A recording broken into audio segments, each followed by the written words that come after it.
Hello everyone. তো এই ভিডিওটা আমি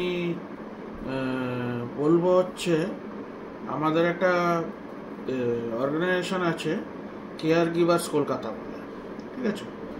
কেয়ার গিভার্স যাই হোক, মানে ওরা আয়া এসব দেয়, ঠিক আছে? কেয়ার গিভার মানে ওই আয়া টাইপ অফ লোক পাওয়া যায় ওখান থেকে। তো ওই সব আমাদের এখানে আমরা নিচ্ছি, আমাদের প্রায় অনেকগুলোই কেয়ার গিভার এখন 2-3 বছর হলো আমরা নিচ্ছি এখন। কেন কি ফার্স্টে আমার সঙ্গে একজন ছিল, ঠিক আছে? আমি আমার পার্সোনাল এক্সপিরিয়েন্সগুলো আমি বলছি, পার্সোনাল, ঠিক আছে? ওখানে আমি রিভিউ দেখলাম, অনেক নাকি কেউ কেউ ভালো লিখেছে, কিন্তু রিভিউ তো সবার এক্সপিরিয়েন্স তো ভালো হয় না। সবার এক্সপিরিয়েন্স ভালো হয় না। দেখুন, সবার এক্সপিরিয়েন্স ভালো হয় না।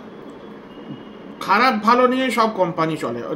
অনেকগুলো পেড রিভিউ হয়, আমি বেশি বলতে চাই না। সব রিভিউ তো ভালো হবে না সব কটা। ইভেন অ্যাপসের সব কিছু, উবের বলুন, বলুন, সবাই তো ভালো রিভিউ দেবে না। সবার এক্সপিরিয়েন্স ভালো হয় না, কারোর সঙ্গে খারাপও হয়। সেমনি আমি আমারটা বলছি। আমার সঙ্গে কি হয়েছিল, একটা কম বয়সী ছেলে, আমার চেয়ে কম বয়সী ছেলে আমার দেখাশোনা করতে এসেছিলো। তখন আমি হসপিটাল থেকে ফিরছিলাম, ঠিক আছে? তখন দেখাশোনা করতে আমার এসেছিল। তো ও কি করতো, ও 1-2 দিনেই আমার সঙ্গে থাকতে থাকতে আমাকে ওয়াইফাই, আমাদের বাড়িতে যে ওয়াইফাই আছে, वाईफाई এর পাসওয়ার্ডটা জিজ্ঞেস করে। বলে वाईफाई है आपके पास, वाईफाई का पासवर्ड बताइए। তো আমার থেকে পাসওয়ার্ড নিয়ে নিয়েছে। ও দিন রাত খালি হোয়াটসঅ্যাপে ভিডিও কল, হোয়াটসঅ্যাপ আর ফেসবুকে ভিডিও কল, ভয়েস কল, যাচ্ছে তাই। এখন গেম খেলছে, হোয়াটসঅ্যাপ এসবে ভিডিও কল করছে, ফেসবুকে ভিডিও কল, ভয়েস কল এসব করছে, নিজেদের বন্ধুদের সঙ্গে কথা বলে যাচ্ছে তাই। একটা বিচ্ছিরি ব্যাপার হয়ে গেছিলো। From second day only it started. Second day, first day যেরকম সেরকম করে আমি তো টায়ার্ড হয়ে এসেছিলাম। Second day only it started. আর আমি টায়ার্ডই থাকতাম। রিকাভারি আমার দেখুন পাইপ ঢুকিয়েছিল, আমি যে আগে বলেছিলাম, যদি কেউ জানে। তো তখন হসপিটাল থেকে I was dead. Then I came back. আমি রেস্ট, আমি এখনও খুব একটা হেলদি নেই। তো হোয়াট এভার আই এম, তো আগের চেয়ে I am little bit better. বলবো না যে পুরোপুরি তো রিকভার হবেই না। তো হোয়াট এভার, তো আমি তখন যখন খুবই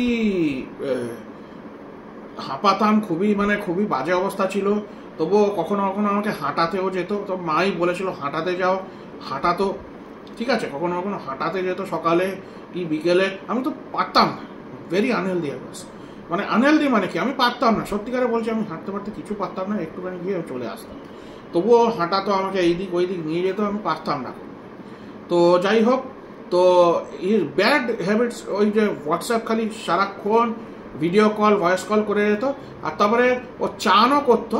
যখন চান করতো তখন আমার সাবান টাবান নিয়ে, ফিয়ামা, ডিভিয়া এসব সাবান, আমার সাবানগুলো নিয়ে ও চান করতো।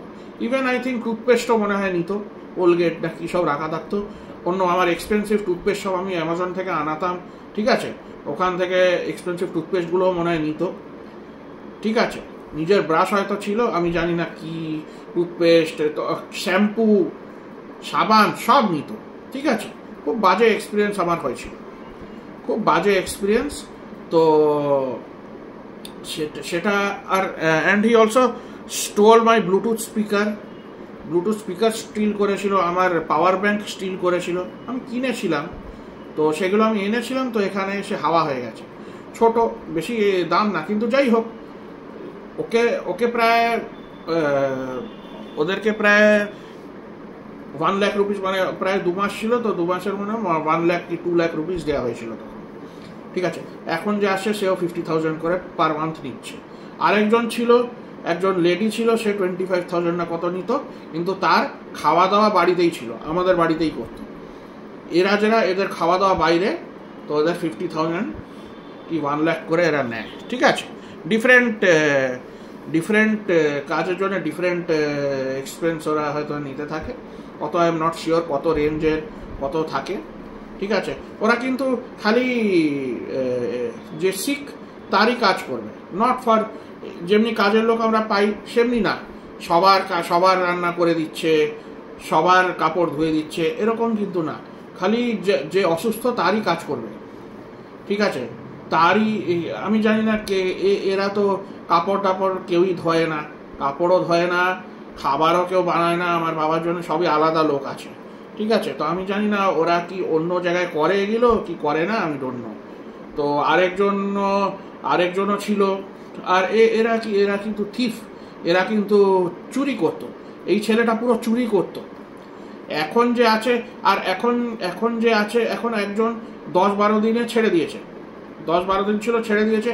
আর আবার অন্য লোক একটা এসে, সেও 7-10 দিন কাজ করে, সেও এখন চলে যাবে, এই সানডেতেই যাবে, ঠিক আছে। এখন যে আসে তারা ফ্রিকুয়েন্টলি চেঞ্জ হচ্ছে, ঠিক আছে। ঘরে আমরা কথাবার্তা বলি না কি বলি, ওদের অসুবিধা হয় না কি আমি জানি না। আর তারপরে ও রিসেন্টলি আমাকে 2 দিন আগেই, এবার যে আছে সেও জিজ্ঞেস করছে, ওয়াইফাই আপনাদের বাড়িতে ওয়াইফাই আছে না, ওয়াইফাই এর এটা বলুন তো, পাসওয়ার্ডটা। আমি মানা করে দিয়েছি, আমি দেবো না। কেন কি আগের বার দিয়ে আমি খুব ভুল করেছি, সারাদিনই তো ওয়াইফাইতে বসে থাকতো। ও রিচার্জও করতো না, মাইন্ড ইউ, ও নিজের ফোন রিচার্জও করতো না, সারাদিন ওয়াইফাইতে বসে থাকতো। যখন বাইরে যেতাম রিচার্জ করতো না, বলতো নেই, হ্যাঁ ঠিক আছে। আমাদের বাড়িতে খালি ওয়াইফাই নিয়ে বসে থাকতো, বাড়িতে আসলে বাড়িতেই ফোন টোন রিসিভ করতো, আর বাইরে করতো না, ঠিক আছে। সেরকম করে ভয়েস কল বা হোয়াটসঅ্যাপ কেমনি করে মেসেজ টেসেজ ওদের বাড়ির লোককে পাঠাতো, কেমনি করে কি করতো ম্যানেজ করতো আমি জানি না, ঠিক আছে। তো somehow used to manage। তো এমনি করে, আর use to steal my soap, my toothpaste, everything, ও shampoo, everything use to take. তো আর এখনও যারা আছে তারা কথাবার্তা শোনে, খালি ওয়াইফাই দাও, এ দাও, ও দাও, আর কিছু কাজ করতে চায় না। এখনকার লোকটা কাঁদছে সারাদিন। আমার বাবা একটু তো উল্টোপাল্টা সময় উঠে পড়ে, রাত্রি 3টে-4টের সময় উঠে পড়ছে, অ্যান্ড হি ইজ ক্রাইং, ঘুম হচ্ছে না, হচ্ছে না। দেখো, আমার বাবা তো পেশেন্ট দেখে, যখন পেশেন্ট দেখতে যাচ্ছে তখনও তো ঘুমিয়ে যেতে পারে, গাড়িতে যায়, তো গাড়ি তো এসি তো আছেই, ওখানে তো ঘুমিয়েই পড়তে পারে, ওখানে গিয়ে তো 4-5 ঘন্টা বাবা আছে, ওখানে তো ঘুমিয়েই পড়তে পারে। এখানেও বাবা চেম্বারে যায়, এখানেও ঘুমিয়েই পড়তে পারে, ওকে তো পেশেন্ট দেখতে হচ্ছে না, জাস্ট ডিসকাস, ওকে তো কিছুই করতে হচ্ছে না। তো কাঁদা, এ করা, এই কেউই ওকে বেঁধে রাখেনি, উইলিংলি আসে। আর 50,000 টাকা, যে 50,000 টাকা কি 1 লাখ টাকা যা দেওয়া হচ্ছে, half of the money goes to the company, half of the money goes to him, ঠিক আছে। হাফ অফ দ্য কোম্পানি নিয়ে নেয়, হাফ অফ দ্য মানি এই লোকটা পাবে, ঠিক আছে। এটা আমাদের মধ্যে কোনোই পার্সেন্টেজ নেই, ওদেরকেই, ঠিক আছে। ওরাই যা করে রেখেছে, 70-30 না 60-40 এমনি ওরা করে রেখেছে, ঠিক আছে। আমরা জানি না কি পার্সেন্টেজ কে পায়, কোম্পানি হয়তো একটু বেশি পায়, আর অন্য লোক যে কাজ করছে সে হয়তো একটু কম পায়। আর ওরা কিন্তু একদম এক্সপিরিয়েন্সড না, কিচ্ছু কাজ করতে পারে না। ওরা বলে যে চান করিয়ে দেবে, ব্রাশ করিয়ে দেবে, কিচ্ছু করাতে পারে না। এমনি করে যদি আমাকে একবার করাতো, কিচ্ছু করাতেই পারতো না। মাজন যদি করায়, তাকে তো ভালো করে করাতে হবে, কিচ্ছু করাতেই পারতো না। ও আমাকেই করতে হতো লাস্টে আমাকেই হাত দিয়ে করতে হতো। আর আমার মা একটু আমাকেই করতে হবে বলে আমাকে গ্লাসে জল সব আমাকেই নিতে হতো, ও কিছুই করে দিত না, আমাকেই করতে হতো। এমনই ছিল my mom and all also, they always want me to do everything. কাজ মানে লোক রেখেও they did not do anything, ঠিক আছে। অন্য লোক এসে খালি আমাকে জুসটা হয়তো করে দিত, করে দিত, মানে ওটাও যদি আমি করতাম সেটা ওদের জন্য ভালো। সবসময় দে আর কন্ট্রোলড মতন আমাকে কন্ট্রোল করে রাখে। So it is not very good for me, it is not good for them also. Controlling নেচারটা হওয়া না খুবই খারাপ। যাই হোক, তো এখানে আমি কেয়ার গিভারদের কথা বলছিলাম। তো কেয়ার গিভার হচ্ছে ডিফারেন্ট। আমার এক্সপিরিয়েন্স একদমই ভালো না। যে লেডি কেয়ার গিভারটা যে এসেছিল, যে আমারই জন্য এসেছিল, সে কিছুদিন, সে হয়তো 4 মান্থস মতন ছিল, সেও চলে গেছে। বিকজ কি হয়েছিল বাড়িতে, যাই হোক, তারপরে ও চলে গেছে। কিন্তু ও মনে হয় বেস্ট আউট অফ এভরিওয়ান ছিল। কেন কি ও কখনো খাবার বানিয়ে দিত, কম তেলে খাবার বানাতো, এভরিথিং ও ঠিকই ছিল। ও যদি থেকে যেত আমার জন্য খুবই ভালো হতো, পার্সেলগুলো নিয়ে নিত, চিঠিগুলো নিয়ে নিত, অনেক কিছু করতো, দরজা খুলে দিত, কখনো কখনো মারও অনেক কাজ করে দিত। ওই যে ওই যে ভিডিওগুলো করে সাজগোজগুলো জিনিসগুলো রাখতো, মনে রাখতো শাড়ি কোথায় আছে, জুয়েলারি কোথায় আছে, কোথায় আছে, অনেক কিছু খেয়াল রাখতো। এমনিতে শি ওয়াজ দ্য অনলি, সবার থেকে ওকেই আমার বেস্ট লেগেছিল, কিন্তু she is also not there now. এখন খালি মেনরা আসে, মেনরা খুবই 7-10 দিনেই they are changing and they are going away. আর এই লোকটা পুরো, আমি অন্য হসপিটালেও থেকে এসেছি, ঠিক আছে, in other hospitals also I have stayed, ওখানেও আমি দেখেছি ছেলেগুলো যারা থাকতো, যারা হেল্প করার জন্য থাকতো, ওরা কিন্তু টুথপেস্ট নিয়ে নিত, সাবান নিয়ে নিত, সাবান চান করে নিচ্ছে ওরা সাবান দিয়ে, অন্যদের যারা পেশেন্ট থাকতো তাদের থেকে, পেশেন্টের থেকে সাবান নিয়ে নিচ্ছে, টুথপেস্ট নিয়ে নিচ্ছে, দাঁত মেজে নিল, তারপরে চলে গেল। তারপরে ওদেরও শার্ট প্যান্টও পরে নিচ্ছে, ফাটাগুলো তো পরবে না, ভালোগুলোই পরে নেবে, ঠিক আছে, ফাটাগুলো হয়তো রেখে দিল, ভালোটা নিজে পরে নিল, চলে গেল, বললো না না এটা আমারই। আর আমাদের দেখতে, পেশেন্টকে দেখতে, ওখানে তো অ্যালাউডও ছিল না, পেশেন্টকে দেখতে আর কটা লোক, এমনি হসপিটালের মতন ছিল না, তো পেশেন্টকে দেখতে আর কখন আসে, তো যখন ডক্টর অ্যালাউ করবে তখনই আসবে, maybe after months, maybe after years, কেউই জানে না। তো এই হচ্ছে ব্যাপার। তো এই কেয়ার গিভারের হচ্ছে ভেরি, ওর রিভিউগুলো দেখুন, অনেক হসপিটালের, গভর্নমেন্ট হসপিটাল আর প্রাইভেট হসপিটাল, আমি এমনি বলে দিচ্ছি, গভর্নমেন্ট হসপিটালের অবস্থা খুবই খারাপ, প্রাইভেট হসপিটালের অবস্থাও খুব একটা ভালো না, ঠিক আছে। আর রিভিউগুলো সব কিছু দেখেই, সবার যদি ভালো রিভিউ থাকে ইট ইজ ফেক, সব কিছু রিভিউ, এখন রিভিউ পেডও করে দিচ্ছে অনেক, আপনি পারফিউম দেখবেন, দেখবেন, ল্যাপটপ বলুন, স্পিকার, অনেক এখন লোকাল কোম্পানিও বেরিয়ে গেছে, সারা ওরা রিভিউ কেউ দিয়ে যাচ্ছে, ওদেরকে টাকা দিয়ে দিচ্ছে। আমি এমনি কথা বলছি, আমি নিজে পারফিউমের এসব কিনি, তো আমি পারফিউম কি অন্য কিছু জিনিস কিনি, তখন লোকাল ওরা কি কুপন দেয়, ঠিক আছে, অ্যামাজন থেকে কিনলাম কি যেখান থেকে কিনলাম, কুপন দেয়, আপনি যদি ভালো রিভিউ দেবেন 100 টাকা 200 টাকা ক্যাশব্যাক দিয়ে দেবেন, আবার আপনি কিছু একটা কিনতে পারবেন।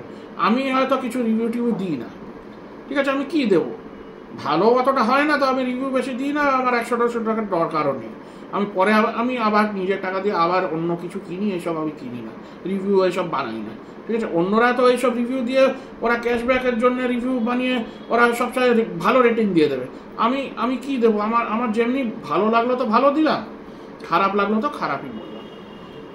আমি সত্যিটা বলি, আমি মিথ্যে কথা তো বলবো না, আমার অডিয়েন্সদের মিথ্যে কথা বলতেও ইচ্ছে করে না, তো এমনি, তো like this only care giver shed.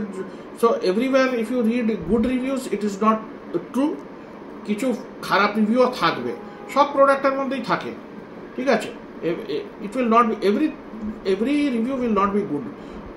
কিছু লোকের, আমরা ডক্টরের কাছে যাই, সবার এক্সপিরিয়েন্স ভালো হয় না, খুব ভালো ডাক্তারের কাছেও কখনো গন্ডগোল হয়ে যায়, খুব ভালো হোটেলেও খেলে আমাদের কখনো গন্ডগোল হয়ে যায়, ঠিক আছে, এই এক্সপিরিয়েন্সগুলো করছি, ঠিক আছে। তো আমার experience with care givers Kolkata has been very average and not good, ঠিক আছে। তো অন্যদের এক্সপিরিয়েন্স কি সেটা আমি জানি না, I am telling my experience, আমার বাড়িতে কি হয়েছে, other side ball. Okay, bye. Please like and subscribe my channel, and please help me grow my channel.